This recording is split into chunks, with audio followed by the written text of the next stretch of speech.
Varahi silks వారి grand festive celebrations పొందండి 10,000 రూపాయలు ఆపై కొనుగోలుపై బంగారు నాణెం ఉచితంగా. అమెరికాలో హత్యకు గురైనటువంటి 22 ఏళ్ల నిఖిత ఇంటి దగ్గర మనం ప్రస్తుతం ఉన్నాం. తార్నాక దగ్గర ఈ యొక్క అపార్ట్మెంట్లో 5th ఫ్లోర్లోనే ఈ యొక్క నిఖిత తల్లిదండ్రులు కుటుంబం అంతా కూడా ఇక్కడే నివసిస్తుంది చాలా కాలంగా. అయితే గత 4 సంవత్సరాల క్రితం అమెరికాలోని కొలంబియాకు వెళ్ళినటువంటి నిఖిత అక్కడ చదువు కంప్లీట్ చేసుకొని పూర్తిగా అక్కడ తను ప్రస్తుతం ఉద్యోగం కూడా కొనసాగిస్తుంది. ఒక 4-5 నెలల్లోనే H1B వీసా కూడా వచ్చేటువంటి అవకాశాలు ఉన్నాయి. ఆ తర్వాత హ్యాపీగా ఉండొచ్చు అని చెప్పేసి తనతో పదే పదే చెప్పేదంటూ కూడా తండ్రి చెప్తూ బాధపడినటువంటి సందర్భాన్ని మనం చూసాం కాసేపటి క్రితం.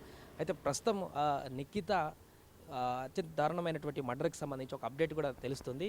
ఎవరైతే తన మాజీ రూమ్మేట్ ఎవరైతే ఉన్నాడో అర్జున్ శర్మ అనేటువంటి వ్యక్తి, అతను అక్కడ నిఖితని దారుణంగా హత్య చేసి కనిపించట్లేదని పోలీస్ స్టేషన్లో అక్కడ కంప్లైంట్ చేసి అక్కడి నుంచి ఇండియాకు పారిపోయి వచ్చినట్టుగా తెలుస్తుంది. అంటే ఆరోపణ వస్తుంది, అతను చేశాడా లేదా అనేది అమెరికా దర్యాప్తులో తెలుస్తుంది. బట్ ప్రస్తుతానికి ఇక్కడ తమిళనాడు పోలీసులు ఒక అనుమానితుడిని కూడా, అంటే అర్జున్ శర్మ లాంటి అనుమానితుడిని కూడా తమిళనాడు పోలీసులు అరెస్ట్ చేసినట్టుగా కనబడుతుంది. ఆ ఇంటర్పోల్ ఆఫీసర్లు అరెస్ట్ చేసి వారిని అమెరికాకు అప్పగించేటువంటి ప్రయత్నాలు కూడా కొనసాగుతున్నట్టుగా తెలుస్తుంది. దీంతో ఒకవేళ అమెరికా కనుక ఆ వ్యక్తిని కనుక అప్పచెప్పినట్లయితే అమెరికా పోలీసుల దర్యాప్తులో అసలు ఈ హత్యకు సంబంధించినటువంటి కీలక పరిణామాలన్నీ కూడా బయటకు వచ్చేటువంటి అవకాశం ఉంది. ప్రస్తుతం తెలుస్తున్నటువంటి సమాచారం మేరకు అయితే తన తండ్రి కూడా చెప్తున్నాడు, ఈ అర్జున్ శర్మ అనేటువంటి వ్యక్తి చాలామంది దగ్గర అప్పు చేశాడు, చాలామంది దగ్గర డబ్బులు తీసుకున్నాడు.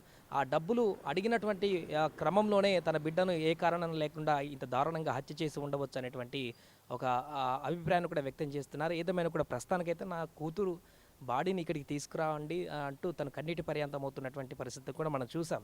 ఏం చేయలేకపోతున్నాడు, ఇంత దారుణమైనటువంటి పరిస్థితి మాకు వస్తుందని చెప్పేసి మేము అనుకోలేదు. 2 పాపలు ఉన్నారు మాకు. అందులో ఒక పాప కొలంబియాకు వెళ్ళి అమెరికాలో కొలంబియాలో చదువుకుంటే అక్కడ జాబ్ చేస్తుంది, హ్యాపీగా ఉంటుంది, ఇంకా మంచి జీవితాన్ని ముందుకు తీసుకువెళ్తుంది అనుకున్నటువంటి సందర్భంలో ఇలా ఒక దుండగుడు వ్యక్తి ఇంత దారుణమైనటువంటి హత్యకు గురి చేస్తాడని చెప్పేసి మేము ఊహించలేదు. అతనికి కఠినమైనటువంటి శిక్ష విధించాలంటూ కూడా డిమాండ్ చేస్తున్నారు. అంతేకాకుండా ప్రస్తుతానికైతే తన కూతురు డెడ్ బాడీని ఇండియాకు త్వరగా రప్పించండి, మీ వార్త తెలిసినప్పటి నుంచి కూడా అసలు ఏం చేయాలో అర్థం కావట్లేదంటూ కూడా ఆందోళనకు గురవుతున్నటువంటి పరిస్థితి ఉందంటూ కూడా వారు చెప్తున్నారు. కనీసం ఆ డెడ్ బాడీ మాకు వస్తే చాలా తీవ్రమైనటువంటి బాధలో ఉన్నాం. ఆ యొక్క చనిపోయినటువంటి నిఖిత తల్లి కూడా తన అనారోగ్యంగా ఉన్నారు, ఆమె ఇంట్లోనే తను కూడా అనారోగ్యమైనటువంటి పరిస్థితుల్లో ఉన్నారు. కాబట్టి పూర్తిగా ఈ విషయంలో అందరూ కొంచెం నాకు హెల్ప్ చేయండి అంటూ కూడా ఆయన విన్నవిస్తున్నటువంటి పరిస్థితి మనం చూసాం. ఏదేమైనా కూడా నిఖిత కుటుంబం ఉంటున్నటువంటి అపార్ట్మెంట్ ఇది 5th ఫ్లోర్లోనే వాళ్ళు ప్రస్తుతం ఇక్కడ ఉంటున్నారు. గత కొంతకాలంగా ఉంటున్నారు. 4 ఇయర్స్ అవుతుందంట అమెరికాకు వెళ్ళి నిఖిత. ఆ తర్వాత నుంచి కూడా చదువుకొని కొలంబియా స్టేట్లో చదువుకొని అక్కడే జాబ్ చేస్తూ మంచి ఉన్నతమైనటువంటి స్థితిలోనే ఉన్నారు. కొద్ది రోజుల్లోనే H1B వీసా కూడా వచ్చేటువంటి అవకాశం ఉందని కూడా చెప్తున్నారు వాళ్ళు. ఆ H1B వీసా వస్తే ఇంకా ఎలాంటి ఇబ్బంది లేదని చెప్పేసి అనుకున్నటువంటి తరుణంలోనే ఈ యొక్క ప్రమాదం జరిగింది. ఇది చాలామంది ఎక్స్ బాయ్ ఫ్రెండ్ అనేటువంటి విషయాన్ని చెప్తున్నారు. బట్ అది కాదు. ఆ వ్యక్తి గతంలో నిఖితతో పాటు ఇంకో 2-3 కలిసి షేరింగ్ రూమ్లో ఉండేది అమెరికా కొలంబియాలో. అక్కడ ఎవరికి వెళ్ళినా కూడా అమెరికాలో ఎవరైతే విద్యార్థులు చదువుకునేటువంటి విద్యార్థులు వెళ్ళినా కూడా షేరింగ్లో రూమ్లో ఉంటారు, అందరు కలిసి ఉంటారు, అమ్మాయిల అబ్బాయిలంతా కూడా.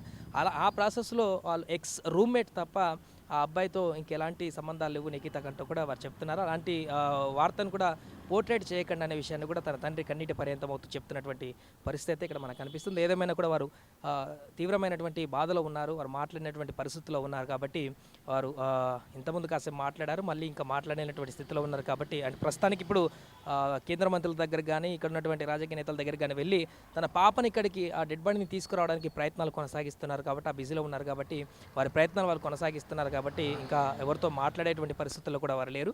ఏదేమైనా కూడా నిఖిత హత్యకు సంబంధించి న్యాయం జరగాలి. ఎవరైతే హత్య చేశాడో అర్జున్ శర్మ అని ప్రస్తుతానికి ఆరోపణలు ఎదుర్కొంటున్నాడు. కాబట్టి ఆ వ్యక్తి ఎక్కడున్నాడు, ఆ వ్యక్తి దొరికిన తర్వాత అతడే చేశాడా, ఇంకెవరైనా కలిపి హత్య చేశారా, ఏం జరిగింది 31st రాత్రి, ఆ రోజు హ్యాపీ న్యూ ఇయర్ అంటూ కూడా డాడీకి తను చెప్పిందంటూ కూడా చెప్తున్నారు. తన తండ్రి హ్యాపీ న్యూ ఇయర్ అని విష్ చేసింది, అదే లాస్ట్ అయిపోయింది, ఇంకా మాట్లాడలేకపోయింది. జనవరి 1st ఈరోజు తర్వాత కనిపించలేదనేటువంటి విషయం బయటకు వచ్చింది. అక్కడ ఎంక్వైరీ చేస్తే ఈ రోజు వరకు తను చనిపోయినటువంటి విషయం మాకు కూడా తెలియదు అంటూ కూడా వారు కన్నీటి పర్యంతం అన్నటువంటి దృశ్యం అయితే మనకి ఇక్కడ కనిపిస్తుంది. నా పాప చనిపోయిందని తెలిసింది సార్. తర్వాత 2 రోజులకి ఎట్లా చనిపోయిందో తెలియదు సార్. అది కొంచెం వదంతుల వల్ల ఎక్స్ బాయ్ ఫ్రెండ్ అని రాస్తారు. ఎక్స్ బాయ్ ఫ్రెండ్ కాదు, ఎక్స్ రూమ్మేట్ 4 ఉంటుండే ఆమెతో పాటు. నా పాప బాడీ తొందర ఇప్పించాలని కేంద్ర ప్రభుత్వాన్ని, సెంట్రల్ స్టేట్ గవర్నమెంట్ని అడుగుతున్నా. మోడీ గారిని, ఇక్కడ రేవంత్ రెడ్డి గారు, కిషన్ రెడ్డి, పద్మారావు గారిని కోరుతున్నా. ఇంకొకసారి ఏ అమ్మాయికి అట్లా అడగొద్దు. మేము మస్తు కలలు కంటాం పిల్లల గురించి. ఆడపిల్లలు అనేసి గవర్నమెంట్ సెంటర్లు అంటారు, ఆడపిల్లలకు న్యాయాలు జరగాలని కోరుకుంటున్నాం సార్. 4 years అయింది. ఫస్ట్ ఇయర్ వచ్చింది, ఇప్పుడు రాలేదు. కొంచెం మేము బాధలు ఉన్నాం, తప్పుడు నిర్ధారణలు చేయకుండా నా బాబా బాడీ అలా మేము ప్రభుత్వం ఆదుకోవాలని కోరుకుంటున్నాం. కిషన్ రెడ్డి గారిని కలిశాను, రామచందర్ గారిని కలిశాను, పద్మారావు గారిని కలిశాను. అక్కడికి ప్రభుత్వం కాడపోయి ఈ సెక్రటరియట్లో అప్లికేషన్ ఇచ్చిన బాడీ రావాలని సార్, కొంచెం న్యాయం జరగాలి, తొందర చేయండి సార్.